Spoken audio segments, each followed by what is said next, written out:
আসসালামু আলাইকুম everyone. I hope আপনার সবাই অনেক ভালো আছেন। আমি আলহামদুলিল্লাহ অনেক ভালো আছি।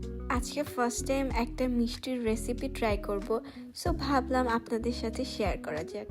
শাড়ি পরে আমাকে কেমন লাগছে কমেন্টে অবশ্যই জানাবেন। সো স্টার্ট করা যাক। ফার্স্টে আমি একটা বোল নিয়ে নিলাম। আমি এখানে 1 কাপের মতো গুঁড়া দুধ নিয়ে নিয়েছি। দেন এখানে একটা ডিম দিয়ে দিলাম।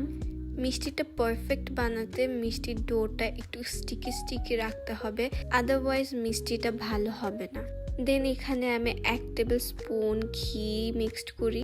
দেন আবার ভালোভাবে মিক্সড করে এটাকে 10 মিনিটসের মতো রেস্ট দিতে হবে। সো এখন আমরা একটু ঢং করি। এই যে একটু ঢং, এই যে আর একটু ঢং, এই যে লাস্ট ঢং। ঢং করতে করতে 10 মিনিটস ওভার হয়ে গেছে। দেন হাতে একটু ঘি নিয়ে আপনাদের পছন্দের শেপে মিষ্টিগুলো বানাবেন। আমি গোল গোল করে প্রত্যেকটা মিষ্টি বানিয়ে নিলাম। এই যে দেখুন আমার মিষ্টি বানানো শেষ। দেন আমি চুলায় একটা প্যান বসিয়ে দিয়েছি। ফার্স্টে এখানে কিছু চিনি দিয়ে ক্যারামেল বানাতে হবে। ক্যারামেল হয়ে গেলে এখানে দুধ দিতে হবে। আমি এখানে আগে থেকে জাল করা দুধ দিয়ে দিলাম। ফার্স্টে ক্যারামেলগুলো জমাট বেঁধে থাকবে, বাট আস্তে আস্তে এটা ঠিক হয়ে যাবে। এখানে আমি কিছু এলাচের গুঁড়া অ্যাড করি। দুধে বলক আসার সাথে সাথে মিষ্টিগুলো এখানে দিয়ে দিই।